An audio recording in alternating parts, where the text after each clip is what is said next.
Hello ಪ್ರಿಯ ಪೋಷಕರೇ, welcome to Shweta's moral class room. ನಿಮ್ಮ ಮಕ್ಕಳು ದಿನಪೂರ್ತಿ ಮೊಬೈಲ್ ನೋಡ್ತಾರಾ? ಹಾಗಾದರೆ ಇಲ್ಲಿದೆ ಒಂದು ಚಿಕ್ಕ ಕತೆ. ಆದರೆ ಮಕ್ಕಳಿಗೆ ಅದು ದೊಡ್ಡ ಪಾಠ. ಕತೆಯ ಹೆಸರು ಮೊಬೈಲ್ ಮತ್ತು ಅಮ್ಮ. ಒಂದು ದಿನ ಒಂದು ಹುಡುಗ ಯಾವಾಗಲೂ ಮೊಬೈಲ್ನಲ್ಲೇ ಆಟ ಆಡುತ್ತಿದ್ದ. ಅವನ ಅಮ್ಮ ಅವನನ್ನು ಕರೆದು, ಸ್ವಲ್ಪ ಸಮಯ ಓದಿಕೊಳ್ಳು, ಹೊರಗೆ ಆಟ ಆಡೋದು ಕೂಡ ಮುಖ್ಯ ಅಂದಳು. ಆದರೆ ಹುಡುಗ ಕೇಳಲೇ ಇಲ್ಲ. ಇನ್ನೂ ಸ್ವಲ್ಪ ಗೇಮ್ ಆಡ್ತೀನಿ ಅಂದನು. ಒಂದು ದಿನ ಅವನ ಮೊಬೈಲ್ ಕೆಲಸ ಮಾಡಲೇ ಇಲ್ಲ. ಆಗ ಅವನು ಬೇಸರದಿಂದ ಕೂತಿದ್ದನು.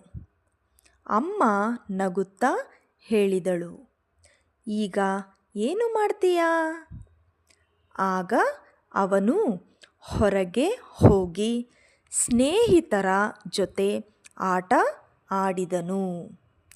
ತುಂಬ ಸಂತೋಷಪಟ್ಟನು. ಆ ದಿನ ಅವನು ಅರಿತುಕೊಂಡನು, ಮೊಬೈಲ್ಗಿಂತ ನಿಜವಾದ ಜೀವನದಲ್ಲಿ ಆಟ ಆಡೋದು ಹೆಚ್ಚು ಖುಷಿ ಕೊಡುತ್ತದೆ. ಮಕ್ಕಳೇ, ಇದರ ನೀತಿ ಪಾಠ ಏನು? ಅತಿಯಾಗಿ ಮೊಬೈಲನ್ನು ಬಳಸಬಾರದು. ಮಕ್ಕಳೇ, ಇವಾಗ ಈ ಕಥೆಯಿಂದ ಕೆಲವು ಪದಗಳನ್ನು ತೆಗೆದುಕೊಂಡು ಆ ಪದಗಳಿಂದ ಸ್ವಂತ ವಾಕ್ಯ ಮಾಡೋಣ. ಮೊದಲನೆಯದು ಅಮ್ಮ. ಅಮ್ಮ ನನಗೆ ಕತೆ ಹೇಳುತ್ತಾರೆ. Mother tells me a story. ಎರಡನೆಯದು ಮಗು. ಮಗು ಶಾಲೆಗೆ ಹೋಗುತ್ತದೆ. The child goes to school.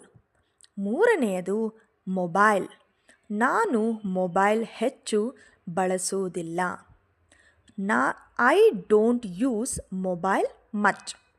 ನಾಲ್ಕನೆಯದು ಸ್ನೇಹಿತ. ನನ್ನ ಸ್ನೇಹಿತ ನನ್ನ ಜೊತೆ ಆಡುತ್ತಾನೆ. My friend plays with me. ಐದನೆಯದು ಹೆಣ್ಣು. ಆ ಹೆಣ್ಣು ಹಾಡು ಹಾಡುತ್ತಾಳೆ. That girl sings a song. ಮತ್ತು ಮಕ್ಕಳೇ, ಈ ಕಥೆಯಿಂದ ಕೆಲವು ವರ್ಕ್ಶೀಟ್ಸ್ಗಳನ್ನು ನಾನು ತಯಾರಿಸಿದ್ದೀನಿ.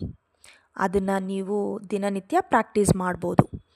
ಉತ್ತರ ಗೊತ್ತಿದ್ದರೆ ಕಮೆಂಟ್ ಬಾಕ್ಸ್ನಲ್ಲಿ ಕಮೆಂಟ್ ಮಾಡಿ. ಮತ್ತು ದಯವಿಟ್ಟು ನನ್ನ ಚಾನಲ್ನ ಲೈಕ್ ಮಾಡಿ, ಸಬ್ಸ್ಕ್ರೈಬ್ ಮಾಡಿ. ಈ ಥರ ಎಷ್ಟೋ ಮಾರಲ್ ಸ್ಟೋರೀಸ್ಗಳನ್ನು ನಾನು ಅಪ್ಲೋಡ್ ಮಾಡ್ತೀನಿ. ಮತ್ತು ಈ ಕತೆ ತೆಲುಗಿನಲ್ಲಿ, ಇಂಗ್ಲೀಷ್ನಲ್ಲಿ ಮತ್ತು ಹಿಂದಿನಲ್ಲಿ ಕೂಡ ಲಭ್ಯವಿದೆ. ಧನ್ಯವಾದಗಳು.